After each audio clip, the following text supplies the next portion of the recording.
Narito na ang balita mula sa GMA Integrated News. Binitay sa China ang 2 Pilipinong na-convict dahil sa drug trafficking ayon sa Department of Foreign Affairs. Ginawa raw ito noong November 24. Ayon sa DFA, 2013 na aresto ang 2 at na-convict noong 2016.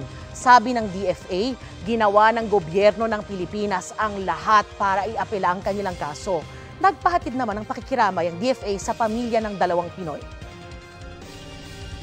Para sa mas malaking misyon at mas malawak na paglilingkod sa bayan, ako po si Darlene Kai ng GMA Integrated News, ang News Authority ng Pilipino.